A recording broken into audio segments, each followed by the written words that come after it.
മൈമിൻ്റെ P S C ആപ്പിൻ്റെ മറ്റൊരു current affairs ക്ലാസ്സിലേക്ക് സ്വാഗതം. നമ്മളിന്ന് പഠിക്കാൻ പോകുന്നത് ISROയുടെ PSLV C-62 ദൗത്യത്തെക്കുറിച്ചാണ്. എന്തുകൊണ്ടാണ് നമ്മൾ ഈ ദൗത്യത്തെ പറ്റി പഠിക്കുന്നത്? ISROയുടെ ചരിത്രത്തിൽ ആദ്യമായിട്ട് PSLV റോക്കറ്റ് ഉപയോഗിച്ചുകൊണ്ടുള്ള 2 വിക്ഷേപണങ്ങൾ തുടർച്ചയായി പരാജയപ്പെട്ടു. PSLV എന്ന് പറയുമ്പോൾ ISROയുടെ പടക്കുതിര എന്നറിയപ്പെടുന്ന തുടർച്ചയായി 50-ൽ പരം വിക്ഷേപണങ്ങൾ വരെ വിജയകരമായി പൂർത്തിയാക്കിയ PSLV റോക്കറ്റിൻ്റെ അവസാനത്തെ 2 വിക്ഷേപണങ്ങളും പരാജയമായിരുന്നു. അപ്പോൾ അതുകൊണ്ട് തന്നെ കറണ്ട് അഫയേഴ്സ് പോയിന്റ് ഓഫ് വ്യൂവിൽ വളരെ പ്രധാനപ്പെട്ട ഒരു ടോപ്പിക്കാണിത്. ഇനി വരാൻ പോകുന്ന PSC പരീക്ഷകളിൽ നമുക്ക് ഉറപ്പായിട്ടും ചോദ്യങ്ങൾ പ്രതീക്ഷിക്കാം. വളരെ കുറച്ച് കാര്യങ്ങൾ നമുക്ക് പഠിക്കാനായിട്ടുള്ളൂ. നിങ്ങളത് വൃത്തിയായിട്ട് കേട്ട് ഇരുന്ന് കഴിഞ്ഞാൽ തന്നെ എല്ലാ പോയിൻറ്സും കവർ ചെയ്യാനായിട്ട് പറ്റും. ഒരു 4 സ്ലൈഡ് കൊണ്ട് നമുക്ക് ഈ ടോപ്പിക്കിൽ വരുന്ന എല്ലാ ചോദ്യങ്ങളും കവർ ചെയ്യാം. അപ്പോൾ നമുക്ക് ക്ലാസ്സിലേക്ക് പോകാം. ഈ ക്ലാസ്സിൻ്റെ PDF നമ്മുടെ ടെലിഗ്രാം ചാനലിൽ അപ്ലോഡ് ചെയ്തിട്ടുണ്ട്. അതിൻ്റെ ലിങ്ക് ഡിസ്ക്രിപ്ഷനിൽ കൊടുത്തിട്ടുണ്ട്. ഓക്കെ, PSLV C-62 അഥവാ EOS N1 മിഷൻ. അപ്പോൾ PSLV C-62 ദൗത്യത്തെ EOS N1 ദൗത്യം എന്നും പറയുന്നു. അതിന് കാരണം ഈ ദൗത്യത്തിലൂടെ നമ്മൾ ബഹിരാകാശത്തേക്ക് എത്തിക്കാൻ ശ്രമിച്ച പ്രധാന ഉപഗ്രഹം, പ്രധാന സാറ്റലൈറ്റ് ആണ് EOS N1. ഇപ്പോൾ തന്നെ പഠിച്ചു വെച്ചേക്കുക. PSLV C-62ൽ ഉണ്ടായിരുന്ന പ്രഥമ പേലോഡ് അല്ലെങ്കിൽ പ്രധാന സാറ്റലൈറ്റ് ഉപഗ്രഹം ഏതാണ് എന്ന ചോദ്യം വന്നു കഴിഞ്ഞാൽ അത് EOS N1 സാറ്റലൈറ്റ് ആണ് കേട്ടോ. EOS എന്ന് പറഞ്ഞാൽ എർത്ത് ഒബ്സർവേഷൻ സാറ്റലൈറ്റ്, ഭൗമ നിരീക്ഷണ ഉപഗ്രഹം. അങ്ങനെയാണെങ്കിൽ EOS N1 ഉപഗ്രഹം വികസിപ്പിച്ചത് DRDO, നമ്മുടെ defence research and development organisation DRDO ആണ് ഈ ഉപഗ്രഹം വികസിപ്പിച്ചത്, ഡെവലപ്പ് ചെയ്തത് DRDO ആണ്. EOS N1ൻ്റെ മറ്റൊരു പേര് അന്വേഷ. ഈ ഉപഗ്രഹത്തിൻ്റെ മറ്റൊരു പേര് അന്വേഷ. അന്വേഷ എന്നാണ് ഈ ഉപഗ്രഹത്തിൻ്റെ മറ്റൊരു പേര്. EOS N1ൻ്റെ മറ്റൊരു പേര് അന്വേഷ. മറക്കരുത്, ഇമ്പോർട്ടൻ്റ് ആണ്. ഓക്കെ, ഇനി നമുക്ക് ഈ സാറ്റലൈറ്റ് കൊണ്ടുള്ള പ്രധാനപ്പെട്ട പർപ്പസ് എന്തായിരുന്നു എന്ന് നോക്കാം. ഞാൻ പറഞ്ഞു ഇത് വികസിപ്പിച്ചത് DRDO ആണ് അല്ലേ. DRDO ആണ്. DRDO എന്ന് പറയുന്ന ഇന്ത്യൻ സൈന്യത്തിൻ്റെ നട്ടെല്ലാണ് അല്ലേ DRDO. അപ്പോൾ DRDO വികസിപ്പിച്ചതുകൊണ്ട് തന്നെ ഇത് പ്രധാനമായിട്ടും മിലിറ്ററി പർപ്പസിന് വേണ്ടിയായിരിക്കും ഡെവലപ്പ് ചെയ്തിരിക്കുന്നത്. നമുക്ക് നോക്കാം. ഉയർന്ന റെസല്യൂഷനിലുള്ള ചിത്രങ്ങൾ പകർത്താൻ ശേഷിയുള്ള ഇത് ശത്രു നീക്കങ്ങൾ നിരീക്ഷിക്കാനും അതിർത്തി സുരക്ഷ ഉറപ്പാക്കാനും സൈന്യത്തെ സഹായിക്കുന്നു അല്ലേ. വളരെ പ്രധാനപ്പെട്ട ഒരു പർപ്പസ് ആയിരുന്നു ഈ സാറ്റലൈറ്റിന് ഉണ്ടായിരുന്നത്. ഒരു എർത്ത് ഒബ്സർവേഷൻ സാറ്റലൈറ്റ് ആണ്, ഭൗമ നിരീക്ഷണ ഉപഗ്രഹമാണ് അല്ലേ. അതായത് സാറ്റലൈറ്റ് എന്താണ്, ഭൂമിയെ നിരീക്ഷിച്ചുകൊണ്ടിരിക്കും. ഭൂമിയുടെ അല്ലെങ്കിൽ എർത്തിൻ്റെ പിക്ചേഴ്സ് എടുക്കാൻ കേപ്പബിൾ ആയിട്ടുള്ള ഹൈ റെസല്യൂഷൻ ഇമേജുകൾ എടുക്കാൻ കേപ്പബിൾ ആയിട്ടുള്ള ഒരു സാറ്റലൈറ്റ് ആയിരുന്നു. അപ്പോൾ അത് വെച്ചുകൊണ്ട് നമ്മുടെ അതിർത്തിയൊക്കെ കണ്ടിന്യൂസ് ആയിട്ട് നിരീക്ഷിക്കാനും ശത്രുക്കളുടെ ബങ്കറുകളും മറ്റുമൊക്കെ ഉണ്ടെങ്കിൽ കൃത്യമായിട്ട് അതിൽ കാണാൻ പറ്റുമായിരുന്നു. അപ്പോൾ ശരിക്കും പറഞ്ഞാൽ കാർഷിക മേഖലയിലും അതുപോലെ തന്നെ കാലാവസ്ഥാ നിരീക്ഷണത്തിനൊക്കെ ഈ സാറ്റലൈറ്റ് കൊണ്ട് പ്രയോജനം ഉണ്ടായിരുന്നാൽ പോലും പ്രധാന പർപ്പസ് എന്ന് പറഞ്ഞാൽ സൈനിക ആവശ്യം തന്നെയായിരുന്നു. അതുകൊണ്ട് തന്നെ ഇതിൻ്റെ പരാജയം ശരിക്കും നമ്മുടെ പ്രതിരോധ മേഖലയ്ക്ക് തന്നെ ഒരു തിരിച്ചടിയാണ് അല്ലേ. നമ്മുടെ ഒരു സർവൈലൻസ് ഒക്കെ അതിൻ്റെ ഒരു എഫിഷ്യൻസിയൊക്കെ കുറയുകയാണ് ചെയ്യുന്നത്. ഓക്കെ, അപ്പോൾ അത് ഓർത്ത് വെച്ചേക്കുക. പ്രധാന സാങ്കേതിക വിദ്യ, ഈ സാറ്റലൈറ്റിൽ ഉപയോഗിച്ചിരുന്ന പ്രധാനപ്പെട്ട ടെക്നോളജി എന്തെന്ന് ചോദിച്ചു കഴിഞ്ഞാൽ അത് ഹൈപ്പർ സ്പെക്ട്രൽ ഇമേജിങ്. ഓക്കെ, ആ വാക്കൊന്ന് ഓർത്ത് വെച്ചിരുന്നാൽ മതി. നമുക്കറിയാം ഇത് എന്താണ്, ഭൂമിയുടെ അല്ലെങ്കിൽ നമ്മുടെ അതിർത്തികളുടെയൊക്കെ പിക്ചർ എടുക്കാൻ വേണ്ടിയാണ് ഈ സാറ്റലൈറ്റ് ഉപയോഗിക്കുന്നത്. അപ്പോൾ അതിൻ്റെ പ്രധാന സാങ്കേതിക വിദ്യ എന്ന് പറയുന്നത് ഹൈപ്പർ സ്പെക്ട്രൽ ഇമേജിംഗ് ആണ് കേട്ടോ. ഹൈ റെസൊല്യൂഷൻ പിക്ചേഴ്സ് എടുക്കാൻ പറ്റുന്ന ടെക്നോളജിയാണ്. ഓക്കെ, ഇനി നമുക്ക് PSC സ്ഥിരമായിട്ട് ചോദിക്കുന്ന ടൈപ്പ് ഓഫ് ചോദ്യങ്ങളിലേക്ക് പോവാം. വിക്ഷേപണ തീയതി എന്നാണിത് വിക്ഷേപിച്ചത്? 2026 ജനുവരി 12-നാണ് വിക്ഷേപിച്ചത്. PSLV C-62 വിക്ഷേപിച്ചത് 2026 ജനുവരി 12, ഈ വർഷം ജനുവരി 12. ഈ വർഷത്തെ ISROയുടെ ആദ്യത്തെ ദൗത്യമായിരുന്നു. അത് പരാജയപ്പെടുകയും ചെയ്തു. അങ്ങനെയാണെങ്കിൽ ഞാൻ പറഞ്ഞല്ലോ 2 ദൗത്യങ്ങൾ, PSLV റോക്കറ്റിൻ്റെ അവസാനത്തെ 2 ദൗത്യങ്ങൾ പരാജയപ്പെട്ടു. അപ്പോൾ ഇതിന് മുമ്പത്തെ ദൗത്യം ഏതായിരുന്നു? PSLV C-61. അവസാനത്തേത് 62, അപ്പോൾ അതിന് മുമ്പത്തെ 61. അതെന്നാണ് വിക്ഷേപിച്ചത്? ആ റോക്കറ്റ് എന്നാണ് വിക്ഷേപിച്ചത്? അത് 2025 മെയ് 18. നമ്മൾ ആ സമയത്ത് ഇത് പഠിച്ചതാണ്. ഈ ഡേറ്റൊക്കെ ഒന്ന് ഓർത്ത് വെച്ചേക്കുക, ഇതിൻ്റെ കൂട്ടത്തിലൊന്ന് കണക്ട് ചെയ്ത് പഠിക്കുക. ഓക്കെ, അപ്പോൾ 2025 മെയ് 18 PSLV C-61 വിക്ഷേപിച്ചു. അത് പരാജയപ്പെട്ടു. ഈ വർഷം 2026 ജനുവരി 12-ന് PSLV C-62 വിക്ഷേപിച്ചു. അതും പരാജയപ്പെട്ടു. ഓക്കെ, ഇതിലൊരു പ്രത്യേകത എന്തെന്ന് പറഞ്ഞാൽ ഈ 2 റോക്കറ്റുകളും അല്ലെങ്കിൽ ഈ 2 ദൗത്യങ്ങളും പരാജയപ്പെട്ടത് സമാനമായിട്ടുള്ള ഒരു ടെക്നിക്കൽ തകരാറ് കാരണമാണ്. അതിനെപ്പറ്റി നമ്മൾ പറയുന്നുണ്ട്. ഓക്കെ, ഇനി മറ്റൊരു കാര്യം കൂടി ഇതിൻ്റെ കൂട്ടത്തിൽ ചേർത്ത് വെച്ചേക്കുക, C62 സാറ്റലൈറ്റിൻ്റെ പേര്, പ്രധാന സാറ്റലൈറ്റിൻ്റെ പേര് EOS N1 ആണ്. C61 ഉണ്ടായിരുന്നത് EOS 09 എന്ന് പറയുന്ന സാറ്റലൈറ്റ് ആണ് കേട്ടോ. അതും കൂടെ ഒന്ന് നോട്ട് ചെയ്ത് വെച്ചേക്കുക. ഇനി എവിടെ നിന്നാണ് വിക്ഷേപിച്ചത്? നമുക്കറിയാവുന്നത് തന്നെയാണ്, സതീഷ് ധവാൻ സ്പേസ് സെൻറ്റർ. ശ്രീഹരിക്കോട്ടയിലെ സതീഷ് ധവാൻ സ്പേസ് സെൻറ്ററിൽ നിന്നാണ് PSLV C62 വിക്ഷേപിച്ചത്. ലക്ഷ്യം എന്തായിരുന്നു? ഭൗമ നിരീക്ഷണ ഉപഗ്രഹമായ EOS N1 ഉൾപ്പെടെയുള്ള 16 ഉപഗ്രഹങ്ങളെ 512 കിലോമീറ്റർ അകലെയുള്ള സൂര്യ സമകാലിക ഓർബിറ്റിൽ എത്തിക്കുക എന്നതായിരുന്നു ഈ ദൗത്യത്തിൻ്റെ ലക്ഷ്യം. ഓക്കെ, അപ്പോൾ നമ്മൾ പറഞ്ഞു ഇതിലെ പ്രധാനപ്പെട്ട സാറ്റലൈറ്റ് EOS N1, അതുകൂടാതെ 15 സാറ്റലൈറ്റുകൾ കൂടി ഉണ്ടായിരുന്നു. അപ്പോൾ ആകെ PSLV C62 എത്ര സാറ്റലൈറ്റുകൾ ഉണ്ടായിരുന്നു, അല്ലെങ്കിൽ എത്ര ഉപഗ്രഹങ്ങൾ ഉണ്ടായിരുന്നു എന്ന് ചോദിച്ചു കഴിഞ്ഞാൽ 16 ഉപഗ്രഹങ്ങളാണ് കേട്ടോ. 16 ഉപഗ്രഹങ്ങൾ ഉണ്ടായിരുന്നു. അതൊരു പോയിന്റാണ്, ചോദ്യം ചോദിക്കാം. 16 ഉപഗ്രഹങ്ങൾ ഉണ്ടായിരുന്നു.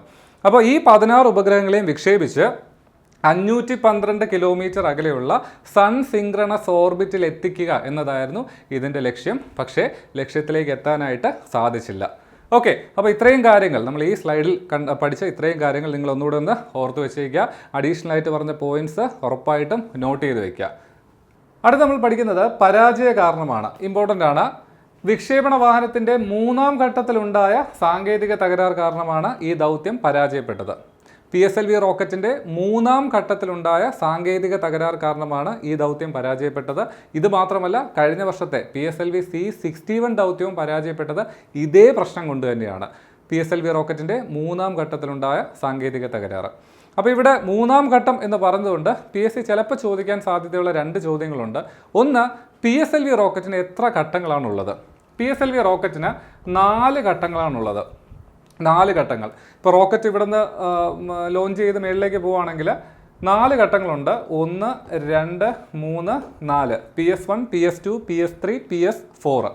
ഇനി മറ്റൊരു ചോദ്യം നമുക്ക് പ്രതീക്ഷിക്കാവുന്നത്, ഈ ഓരോ ഘട്ടത്തിലും ഉപയോഗിക്കുന്ന ഇന്ധനങ്ങൾ ഏത് ടൈപ്പ് ഇന്ധനമാണ്, ഫ്യൂവലാണ് ഉപയോഗിക്കുന്നത്? 1ാം ഘട്ടത്തിൽ സോളിഡ് ഫ്യൂവൽ ഉപയോഗിക്കുന്നു, ഖര ഇന്ധനം ഉപയോഗിക്കുന്നു. 2ാം ഘട്ടത്തിൽ ലിക്വിഡ് ഫ്യൂവൽ ഉപയോഗിക്കുന്നു. ഇനി 3ലും 4ലും ഇത് റിപ്പീറ്റ് ചെയ്യുക, സോളിഡ്, ലിക്വിഡ്. ഓക്കെ, അപ്പോൾ PSLV റോക്കറ്റിന് 4 ഘട്ടങ്ങളുണ്ട്. PS1, 2, 3, 4. ഉപയോഗിക്കുന്ന ഇന്ധനങ്ങളുടെ ക്രമം എന്താണ്? Solid liquid 1, 2, 3, 4 solid liquid. അങ്ങനെ ജസ്റ്റ് ഒന്ന് ഓർത്ത് വെച്ചേക്ക്. ഇൻ കേസ് ചോദിക്കുവാണെങ്കിൽ, സ്റ്റേറ്റ്മെൻ്റ് ആയിട്ട് ക്വസ്റ്റ്യൻ വരുവാണെങ്കിൽ നിങ്ങൾക്ക് മറന്നു പോകത്തില്ല. ഓക്കെ, അപ്പോൾ ഇതിൽ സോളിഡ് ഫ്യൂവൽ ഉപയോഗിക്കുന്ന, ഖര ഇന്ധനം ഉപയോഗിക്കുന്ന 3ാമത്തെ ഘട്ടത്തിലാണ് ഇഷ്യൂ ഉണ്ടായത്. അവിടെ മോട്ടറുകൾ പ്രവർത്തിക്കുന്നതിൽ പ്രശ്നമുണ്ടായി. അങ്ങനെയാണ് പരാജയപ്പെടുന്നത്. 2 ദൗത്യങ്ങളും പരാജയപ്പെടുന്നത്. ഓക്കെ, അടുത്തത് PSLV റോക്കറ്റിൻ്റെ 64ാമത്തെ വിക്ഷേപണമായിരുന്നു. PSLV റോക്കറ്റിൻ്റെ 64ാമത്തെ വിക്ഷേപണമായിരുന്നു ഈ ദൗത്യം. അടുത്തത് NSIL അഥവാ ന്യൂ സ്പേസ് ഇന്ത്യ ലിമിറ്റഡ് ഏറ്റെടുത്ത 9ാമത്തെ സമർപ്പിത വാണിജ്യ ദൗത്യമായിരുന്നു PSLV C62. New space India limited ഏറ്റെടുത്ത 9ാമത്തെ ഡെഡിക്കേറ്റഡ് കൊമേഴ്ഷ്യൽ മിഷനായിരുന്നു PSLV C62. എന്തുകൊണ്ടാണ് കൊമേഴ്ഷ്യൽ മിഷൻ അല്ലെങ്കിൽ വാണിജ്യ ദൗത്യം എന്ന് പറയാൻ കാരണം? ISROയുടെ ടെക്നോളജി നമ്മൾ കൊമേഴ്ഷ്യലൈസ് ചെയ്യുകയാണ്. എങ്ങനെയാണ്? ഈ ദൗത്യത്തിൽ മൊത്തം 16 സാറ്റലൈറ്റുകൾ ഉണ്ടായിരുന്നു എന്ന് നമ്മൾ പറഞ്ഞു. അതിൽ പ്രധാനപ്പെട്ടത് EOS N1 സാറ്റലൈറ്റ്. അതല്ലാതെ 15 സാറ്റലൈറ്റുകളുണ്ട്. ഇതിൽ പലതും ഇന്ത്യക്കകത്ത് നിന്നും പുറത്തു നിന്നുമുള്ള സ്വകാര്യ എയറോസ്പേസ് കമ്പനികളിൽ നിന്നുള്ള സാറ്റലൈറ്റുകളാണ്. അപ്പോൾ ഈ കമ്പനികളിൽ നിന്ന് പൈസ വാങ്ങിച്ചിട്ടാണ് നമ്മൾ ഈ സാറ്റലൈറ്റുകളെ കൃത്യമായിട്ട് ഭ്രമണപഥത്തിലേക്ക് എത്തിച്ചു കൊടുക്കുന്നത്. അപ്പോൾ നമ്മുടെ ടെക്നോളജി നമ്മൾ മാർക്കറ്റ് ചെയ്യുകയാണ്, അല്ലേ? അതിൽ നിന്ന് പൈസ ഉണ്ടാക്കുകയാണ്, കൊമേഴ്ഷ്യലൈസ് ചെയ്യുകയാണ്. ISROയുടെ കൊമേഴ്ഷ്യലൈസേഷനുമായിട്ട് ബന്ധപ്പെട്ട, മാർക്കറ്റിങ്ങുമായിട്ട് ബന്ധപ്പെട്ട കാര്യങ്ങളെല്ലാം ഇപ്പോൾ ഹാൻഡിൽ ചെയ്യുന്ന ഏജൻസിയാണ് അല്ലെങ്കിൽ സ്ഥാപനമാണ് new space India limited.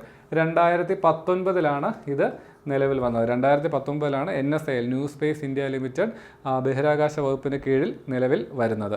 Okay, അപ്പോൾ ഈ 2019 മുമ്പ് വരെ ഏത് സ്ഥാപനമായിരുന്നു? അതിൻ്റെ ഉത്തരം ആൻഡ്രിക്സ് കോർപ്പറേഷനാണ്. ആൻഡ്രിക്സ് കോർപ്പറേഷൻ 1992 നിലവിൽ വന്ന ആൻഡ്രിക്സ് കോർപ്പറേഷൻ. അപ്പോൾ ISROയുടെ പഴയ മാർക്കറ്റിംഗ് ആം ആൻഡ്രിക്സ് കോർപ്പറേഷൻ 1992 നിലവിൽ വന്നു. പുതിയ മാർക്കറ്റിംഗ് ആം 2019 നിലവിൽ വന്ന ന്യൂ സ്പേസ് ഇന്ത്യ ലിമിറ്റഡ്. മുമ്പൊരു ഡിഗ്രി പ്രിലിംസ് പരീക്ഷയ്ക്ക് ആൻഡ്രിക്സ് കോർപ്പറേഷനെ പറ്റിയുള്ള ചോദ്യം വന്നിട്ടുണ്ടായിരുന്നു കേട്ടോ. ഈ ആൻഡ്രിക്സ് കോർപ്പറേഷൻ ഇപ്പോഴും നിലവിലുണ്ട്, പക്ഷേ പ്രധാനമായിട്ടുള്ള പ്രവർത്തനങ്ങളൊന്നും അവിടെ നടക്കുന്നില്ല. എല്ലാം ചെയ്യുന്നത് ന്യൂ സ്പേസ് ഇന്ത്യ ലിമിറ്റഡ് തന്നെയാണ്. അപ്പോൾ ഈ ഒരു പോയിന്റൂടെ പഠിക്കുമ്പോൾ നമുക്ക് മനസ്സിലാക്കാൻ പറ്റും ഈ രണ്ട് പരാജയങ്ങൾ, ഈ രണ്ട് ദൗത്യങ്ങളുടെയും പരാജയം നമ്മളെ നല്ല രീതിയിൽ ബാധിച്ചിട്ടുണ്ട്. ഒന്ന് സാമ്പത്തിക നഷ്ടമാണ്. ഈ ദൗത്യത്തിന് ഏകദേശം 600 കോടിയുടെ നഷ്ടം കണക്കാക്കുന്നുണ്ട്. കഴിഞ്ഞ വർഷത്തെ ദൗത്യത്തിന് 500 കോടിയുടെ നഷ്ടം, മൊത്തം ഒരു 1100 കോടി രൂപയുടെ നഷ്ടം ഈ രണ്ട് ദൗത്യങ്ങളുടെ പരാജയത്തിലൂടെ സംഭവിച്ചിട്ടുണ്ട്. ഇനി മറ്റൊന്ന്, അതിനേക്കാൾ ഉപരി നമുക്കറിയാം, നമ്മുടെ പ്രതിരോധ മേഖലയ്ക്ക് വേണ്ടി DRDO വികസിപ്പിച്ച സാറ്റലൈറ്റാണ് നമ്മൾ ബഹിരാകാശത്തേക്ക് അല്ലെങ്കിൽ ഭ്രമണപഥത്തിലേക്ക് എത്തിക്കാനായിട്ട് നോക്കിയത്. പക്ഷേ അത് കൃത്യമായിട്ട് എത്തിക്കാനായിട്ട് പറ്റിയില്ല. അപ്പോൾ നമ്മുടെ പ്രതിരോധ മേഖലയ്ക്ക് ഒരു തിരിച്ചടിയാണ്. പ്രത്യേകിച്ച് ഇപ്പോൾ യുദ്ധവും കാര്യങ്ങളൊക്കെ മാറിയൊക്കെ വന്നുകൊണ്ടിരിക്കുകയാണ്. അപ്പോൾ അതുകൊണ്ട് തന്നെ നമ്മുടെ പ്രതിരോധം ശക്തിപ്പെടുത്തുക എന്നുള്ളത് വളരെ പ്രധാനപ്പെട്ട ഒരു കാര്യമാണ്. അതിന് വേണ്ടി തയ്യാറാക്കിയ ഒരു സർവേലൻസ് സാറ്റലൈറ്റ് നമുക്ക് കൃത്യമായിട്ട് ബഹിരാകാശത്തേക്ക് എത്തിക്കാനായിട്ട് സാധിച്ചില്ല എന്നുള്ളതും വസ്തുതയാണ്. ഇനി മൂന്നാമത്തെ പ്രധാനപ്പെട്ട ഇഷ്യൂ എന്ന് പറഞ്ഞാൽ ഇപ്പോൾ പറഞ്ഞ ഈ കൊമേഴ്ഷ്യലൈസേഷനുമായിട്ട് ബന്ധപ്പെട്ടതാണ്. ഈ 15 സാറ്റലൈറ്റുകളും ഞാൻ പറഞ്ഞ പോലെ തന്നെ നമ്മൾ പൈസ വാങ്ങിച്ചിട്ട് മുകളിലേക്ക് എത്തിക്കാമെന്ന് വാക്ക് കൊടുത്തതാണ്, പക്ഷേ കൃത്യമായിട്ട് എത്തിക്കാനായിട്ട് പറ്റിയില്ല. അപ്പോൾ അതുകൊണ്ട് തന്നെ ആഗോളതലത്തിൽ നമ്മളെ ടെക്നോളജിയിലുള്ള വിശ്വാസ്യത കുറയും അല്ലേ. സ്വകാര്യ സ്പേസ് ഏജൻസിക്കൊക്കെ നമ്മളുള്ള വിശ്വാസ്യത കുറയും, നമ്മുടെ മാർക്കറ്റിൽ നമ്മളെ വാല്യൂ ഇടിയും. അപ്പോൾ അതും ഒരു പ്രധാനപ്പെട്ട ഇഷ്യൂ ആണ്. അപ്പോൾ അതുകൊണ്ട് തന്നെ ഇതിനെപ്പറ്റിയൊക്കെ കൃത്യമായിട്ട് പഠനം നടത്തേണ്ടതുണ്ട്. കാരണം രണ്ട് ദൗത്യങ്ങളും ഒരേ തെറ്റ് കാരണമാണ്, അല്ലെങ്കിൽ ഒരേ ടെക്നിക്കൽ എറർ കാരണമാണ് പരാജയപ്പെട്ടത്. അപ്പോൾ അത് എന്തുകൊണ്ട് ആവർത്തിച്ചു എന്നുള്ള കാര്യമൊക്കെ വിശദമായിട്ട് അന്വേഷിക്കേണ്ടതായിട്ടുണ്ട്. അപ്പോൾ അതിനുവേണ്ടി ഒരു അന്വേഷണ സമിതി രൂപീകരിച്ചിട്ടുണ്ട്. ആ അന്വേഷണ സമിതിയുടെ അധ്യക്ഷൻ, ഉപാധ്യക്ഷൻ ആരൊക്കെയാണെന്ന് നമുക്ക് നോക്കാം. തുടർച്ചയായ പരാജയങ്ങളെ തുടർന്ന് പ്രധാനമന്ത്രിയുടെ നിർദ്ദേശപ്രകാരം ഉന്നതതല അന്വേഷണ സമിതി രൂപീകരിച്ചു. അധ്യക്ഷൻ ആരാണ്? പ്രൊഫസർ കെ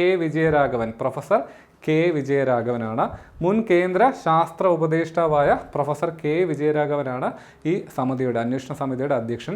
ഉപാധ്യക്ഷൻ നമുക്ക് സുപരിചിതനാണ്, എസ് സോമനാഥ്, മുൻ ISRO ചെയർമാൻ അല്ലേ. ചന്ദ്രയാൻ 3യുടെ സമയത്തൊക്കെ നമ്മൾ ഒരുപാട് കേട്ടതും പറഞ്ഞതുമായിട്ടുള്ള പേരാണ് എസ് സോമനാഥ്. മലയാളി കൂടിയാണ്. അദ്ദേഹമാണ് ഈ സമിതിയുടെ ഉപാധ്യക്ഷൻ. ഇനി ഒരു കാര്യം കൂടെ ഓർത്തു വെച്ചേക്കുക, നിലവിലെ ISRO ചെയർമാൻ വി നാരായണൻ. കഴിഞ്ഞ വർഷവും ഈ വർഷവും, കഴിഞ്ഞ തവണ പരാജയപ്പെട്ടപ്പോഴും ഈ തവണ പരാജയപ്പെട്ടപ്പോഴും ISROയുടെ ചെയർമാൻ ആരാണ്? വി നാരായണനാണ്. അപ്പോൾ ഈ 3 പേരുകൾ കൃത്യമായിട്ട് ഓർത്തു വെച്ചേക്കുക, പ്രത്യേകിച്ച് ഈ സമിതിയുടെ അധ്യക്ഷൻ, ഉപാധ്യക്ഷൻ. അങ്ങനെയാണ് നമുക്ക് അടുത്തയിലേക്ക് പോവാം. അടുത്തത്, ഈ റോക്കറ്റിൽ ഉണ്ടായിരുന്ന 16 സാറ്റലൈറ്റുകളിൽ EOS N1 എന്ന് പറയുന്ന സാറ്റലൈറ്റിന് പുറമെ ഉണ്ടായിരുന്ന പ്രധാനപ്പെട്ട 2 സാറ്റലൈറ്റുകളെ പറ്റിയാണ് നമ്മൾ പഠിക്കാനായിട്ട് പോകുന്നത്. കാരണം ഈ 2 സാറ്റലൈറ്റിനെ പറ്റിയുള്ള ചോദ്യങ്ങൾ നമുക്ക് പ്രതീക്ഷിക്കാം, ചിലപ്പോൾ ചോദിക്കും. ഒന്ന് കിഡ് ക്യാപ്സ്യൂളാണ്, KID, കെസ്ട്രൽ ഇനിഷ്യൽ ഡെമോൺസ്ട്രേറ്റർ എന്നാണ് full form. KID, KID, kestrel initial demonstrator. ആരാണ് നിർമ്മിച്ചത്? സ്പെയിനിലെ ഓർബിറ്റൽ പാരഡൈം എന്ന ബഹിരാകാശ സ്റ്റാർട്ടപ്പ്. ഓർബിറ്റൽ പാരഡൈം എന്ന സ്പാനിഷ് ബഹിരാകാശ സ്റ്റാർട്ടപ്പ് നിർമ്മിച്ച KID capsule, kestrel initial demonstrator എന്ന സാറ്റലൈറ്റും ഈ ദൗത്യത്തിലുണ്ടായിരുന്നു. ഇതിൻ്റെ പർപ്പസ് എന്തായിരുന്നു? ഒരു റീ എൻട്രി വാഹനത്തിൻ്റെ സാങ്കേതിക വിദ്യ പരീക്ഷിക്കുക എന്നതായിരുന്നു പ്രധാന ലക്ഷ്യം. ഒരു റീ എൻട്രി വാഹനത്തിൻ്റെ ടെക്നോളജി പരീക്ഷിക്കുക. അതായത് ബഹിരാകാശത്ത് പോയ ശേഷം തിരികെ ഭൂമിയുടെ അന്തരീക്ഷത്തിലേക്ക് സുരക്ഷിതമായി പ്രവേശിക്കാനുള്ള കഴിവ് പരിശോധിക്കൽ. ബഹിരാകാശത്തേക്ക് പോയ ശേഷം തിരിച്ച് ഭൂമിയുടെ അന്തരീക്ഷത്തിലേക്ക് സുരക്ഷിതമായിട്ട് പ്രവേശിക്കാനായിട്ടുള്ള കഴിവ് പരിശോധിക്കുക, അല്ലെങ്കിൽ ആ പ്രോട്ടോടൈപ്പ് ടെസ്റ്റ് ചെയ്യുക എന്നതായിരുന്നു ഈ കിഡ് ക്യാപ്സ്യൂൾ കൊണ്ട് ഉദ്ദേശിച്ചത്. അടുത്ത മറ്റൊരു പ്രധാനപ്പെട്ട സാറ്റലൈറ്റ് ഉണ്ടായിരുന്നത് ആയുൾ സാറ്റാണ്. ഒരു ഇന്ത്യൻ സാറ്റലൈറ്റ് ആയിരുന്നു ആയുൾ സാറ്റ്. എന്തിനു വേണ്ടിയായിരുന്നു? ബഹിരാകാശത്ത് വെച്ച് ഉപഗ്രഹങ്ങളിൽ ഇന്ധനം നിറയ്ക്കുന്ന സാങ്കേതിക വിദ്യ തെളിയിക്കുക എന്നതായിരുന്നു പ്രധാന ലക്ഷ്യം. In orbit refuelling. ബഹിരാകാശത്ത് ഭ്രമണപഥത്തിലുള്ള ഉപഗ്രഹങ്ങളിൽ ഇന്ധനം നിറയ്ക്കുക എന്ന ടെക്നോളജി തെളിയിക്കുക എന്നതായിരുന്നു ഇതിൻ്റെ ലക്ഷ്യം. ആയുൾ സാറ്റാണ് പേര്. ഇന്ത്യൻ കമ്പനിയായ എയറോസ്പേസ് സ്റ്റാർട്ടപ്പായ ഓർബിറ്റേഡ് എയറോസ്പേസ് ആണ് ഇത് നിർമ്മിച്ചത്. ഓർബിറ്റ് എയ്ഡ്, ഈ പേര് ഓർത്ത് വെച്ചേക്ക് കേട്ടോ. ഓർബിറ്റേഡ് നമുക്കൊന്ന് കണക്ട് ചെയ്ത് പഠിച്ചാലോ. ഈ എയ്ഡ് എന്ന് വെച്ചാൽ എന്താണ്? സഹായം അല്ലേ. എയ്ഡ് എന്ന് വെച്ചാൽ സഹായം. ഓർബിറ്റേഡ്, ഓർബിറ്റിൽ സഹായം കൊടുക്കുന്നു, ഭ്രമണപഥത്തിൽ സഹായം ചെയ്യുന്നു. എങ്ങനെ? ഫ്യൂവൽ നിറച്ച് സഹായം ചെയ്യുന്നു. അപ്പോൾ ഫ്യൂവൽ നിറച്ച് കഴിഞ്ഞാൽ എന്ത് ചെയ്യുന്നു? ഫ്യൂവൽ നിറച്ച് കഴിഞ്ഞാൽ അതിൻ്റെ കാലാവധി കൂടും അല്ലേ, ആയുസ് കൂടും. ആയുൾ സാറ്റ്. ഓർബിറ്റിൽ എയ്ഡ്, ഓർബിറ്റിൽ സഹായം ചെയ്യുന്നു, ഫ്യൂവൽ നിറച്ച്, അപ്പോൾ സാറ്റലൈറ്റിൻ്റെ ആയുസ് കൂടുന്നു, ആയുൾ സാറ്റ്. അങ്ങനെ ഒന്ന് കണക്ട് ചെയ്ത് പഠിക്കാം. ഇനി നമുക്ക് അവസാനമായിട്ട് പഠിക്കാനുള്ളത് PSLVയുമായിട്ട് ബന്ധപ്പെട്ടുള്ള കുറച്ച് കാര്യങ്ങൾ. ഇപ്പോൾ നമുക്ക് PSLV റോക്കറ്റ് ആണല്ലോ നമ്മുടെ പ്രധാന വിഷയം ഇവിടെ. അപ്പോൾ PSLV റോക്കറ്റുമായിട്ട് ബന്ധപ്പെട്ടുള്ള കുറച്ച് കാര്യങ്ങൾ നമുക്ക് നോക്കാം. ഒന്ന്, ഞാൻ ആദ്യം പറഞ്ഞതാണ് ISROയുടെ പടക്കുതിര, വർക്ക് ഹോഴ്സ് ഓഫ് ISRO എന്ന് അറിയപ്പെടുന്നു. ISROയുടെ പടക്കുതിര എന്നറിയപ്പെടുന്നു. PSLVയുടെ രണ്ടാം ഘട്ടത്തിൽ ഉപയോഗിക്കുന്ന ദ്രാവക ഇന്ധന എഞ്ചിൻ, അതിൻ്റെ പേര് വികാസ് എഞ്ചിൻ. ഇത് ചോദിക്കാം കേട്ടോ. ഞാൻ ആദ്യം പറഞ്ഞതാണ് PSLVക്ക് 4 ഘട്ടങ്ങളുണ്ട്. ഈ 4 ഘട്ടങ്ങളിൽ രണ്ടാമത്തെ ഘട്ടത്തിൽ ഉപയോഗിക്കുന്ന എഞ്ചിൻ്റെ പേരാണ് വികാസ് എഞ്ചിൻ. വികാസ് എഞ്ചിൻ. PSLVയുടെ രണ്ടാം ഘട്ടത്തിൽ ഉപയോഗിക്കുന്ന എഞ്ചിൻ്റെ പേരാണ് വികാസ് എഞ്ചിൻ. അടുത്തത്, ഒരു ലോക റെക്കോർഡുണ്ട് PSLVക്ക്. എന്താണെന്ന് നോക്കാം. 2017 ഒരൊറ്റ ദൗത്യത്തിലൂടെ 104 ഉപഗ്രഹങ്ങൾ വിക്ഷേപിച്ച് PSLV ലോക റെക്കോർഡ് സ്ഥാപിച്ചിരുന്നു. 2017 ഒരൊറ്റ ദൗത്യത്തിലൂടെ, ഒരൊറ്റ വിക്ഷേപണത്തിലൂടെ 104 ഉപഗ്രഹങ്ങൾ ബഹിരാകാശത്തേക്ക് എത്തിച്ച് റെക്കോർഡ് സ്ഥാപിച്ചിട്ടുണ്ട് PSLV. അപ്പോൾ 2017 ആ ദൗത്യം നടന്നത്. ആ ദൗത്യത്തിൻ്റെ പേര് നിങ്ങളൊന്ന് കമൻറ്റ് ചെയ്യുക കേട്ടോ. ആ ദൗത്യത്തിൻ്റെ പേര് കമൻറ്റ് ചെയ്യുക. അടുത്തത്, ചരിത്ര ദൗത്യങ്ങൾ. ഇന്ത്യയുടെ അഭിമാന ദൗത്യങ്ങളായ ചന്ദ്രയാൻ 1, മംഗൾയാൻ, ആദിത്യ L1, ആസ്ട്രോസാറ്റ് എന്നിവ വിജയകരമായി വിക്ഷേപിച്ചത് PSLV ഉപയോഗിച്ചാണ്. ഓക്കെ, അപ്പോൾ 104 ഉപഗ്രഹങ്ങൾ ഒരുമിച്ച് വിക്ഷേപിച്ച് റെക്കോർഡിട്ടിട്ടുണ്ട്. പിന്നെ ഇന്ത്യയുടെ പ്രധാനപ്പെട്ട ചരിത്രപരമായിട്ട് ദൗത്യങ്ങളൊക്കെ PSLVയിലൂടെയാണ് നടത്തിയത്. പ്രധാന ദൗത്യങ്ങൾ നടത്തിയിട്ടുണ്ട്.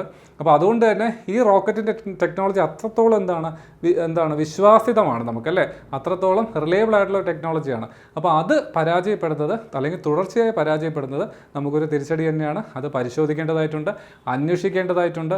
എന്തെങ്കിലും അട്ടിമറികൾ സംഭവിച്ചിട്ടുണ്ടോ എന്നറിയണം. പക്ഷേ ഈ പ്രാഥമിക റിപ്പോർട്ട് പ്രകാരം അങ്ങനെ അട്ടിമറികൾ സംഭവിച്ചിട്ടില്ല. തികച്ചും സാങ്കേതിക തകരാറ് തന്നെയാണ്. അപ്പോൾ ഇതൊക്കെയാണ് ഈ ദൗത്യവുമായിട്ട് ബന്ധപ്പെട്ട് നമുക്ക് പ്രധാനമായിട്ട് പഠിച്ചിരിക്കേണ്ട കാര്യങ്ങൾ. അപ്പോൾ നിങ്ങളുടെ അഭിപ്രായങ്ങളൊക്കെ കമൻറ്റ് ചെയ്യുക. ഇനി ഏതൊക്കെ കറണ്ട് അഫയേഴ്സുമായിട്ട് ബന്ധപ്പെട്ടുള്ള ഏതൊക്കെ ടോപ്പിക്കുകളുടെ ക്ലാസ്സൊക്കെ വേണമെന്നുള്ളത് നിങ്ങൾക്ക് കമൻറ്റ് ചെയ്യാവുന്നതാണ്. നമുക്ക് മറ്റൊരു ക്ലാസ്സുമായിട്ട് വീണ്ടും കാണാം. നന്ദി.